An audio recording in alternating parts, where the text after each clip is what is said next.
Hey there, Guardian. Looking pretty buff. Hit level 20 IC. Grats. So now what?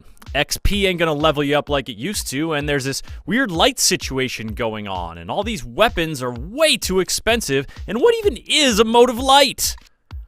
Well, just take a deep breath. Remember that you're still humanity's only hope in this crazy world, and your only hope for leveling up, taking on high-level raids, and getting legendary gear is to pick up all the knowledge I'm about to drop. First things first, let's get to leveling. You want to push north of 20, you're going to need gear with light on it. Equip light gear and gain light. Gain enough light and level up. So, what are the ways you can get light gear? Number 1, the same way you got gear before, dummy. Any story missions you replay can still drop gear, and because you're level 20, that gear stands a chance of carrying light. Number 2, Vanguard missions. Hit up the Strike playlist and you're guaranteed to walk away with a piece of light gear. Well, almost guaranteed. There's still a bit of randomness in play here, or as I like to call it, Bungie's insidious plot to demoralize and defraud me by not dropping what I need and or want. Number 3, Crucible missions. Same deal as Vanguard missions, same degree of randomness / evil plot. At least the variety of battling other Guardians beats the repetition of running the exact same Vanguard missions over and over again. Unless you're into that sort of thing, I guess. I'm not gonna judge you. But the final and most reliable way to acquire light gear is number 4, buying gear from one of the many vendors in the tower. And this is where things get tricky, see, because you can't just roll up to a quartermaster with a fistful of glimmer and a twinkle in your eye. You need the right reputation, and you need the right currency. Let's start with rep. There are 3 kinds of reputation: Vanguard, Crucible, and faction-specific.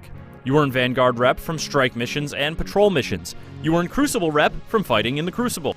You earn faction-specific rep from doing any of these activities, anything that gets you any kind of rep at all, while wearing a faction-specific fashion statement, aka class armor. So buy a beach towel from the Future War Cult, a hip sash from Dead Orbit, or a bedazzled bangle from New Monarchy, and all the rep you earn while wearing it will go to that specific faction reputation. Which raises the question, which faction should you choose? New Monarchy! Dead Orbit. Future War Cult!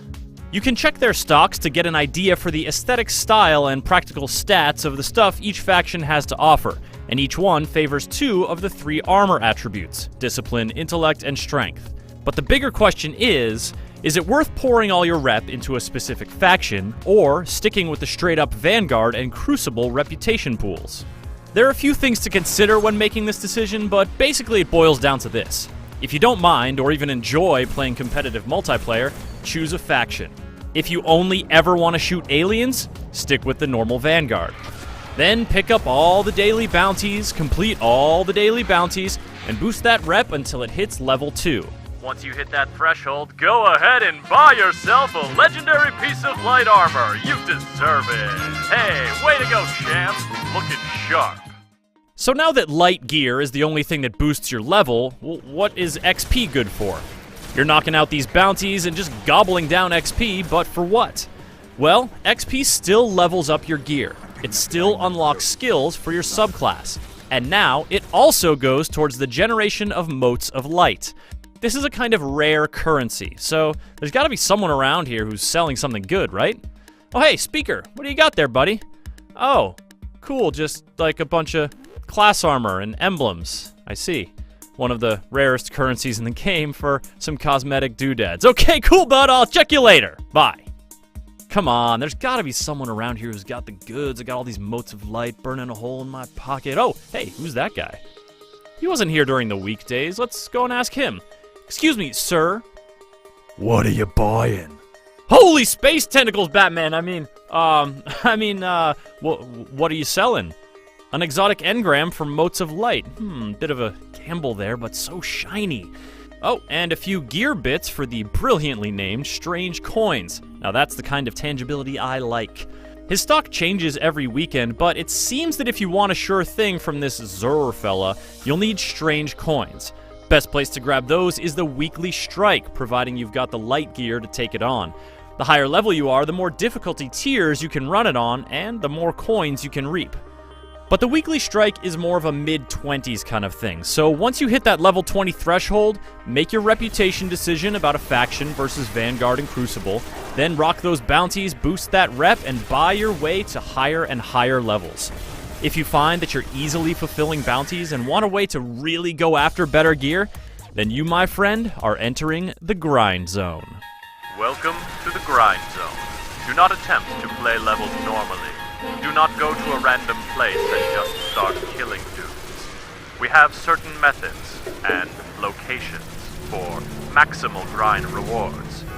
Please consult the GameSpot video titled Destiny Legendary and Glimmer Farming Spots and Tips for more information, and enjoy your stay in the Grind Zone.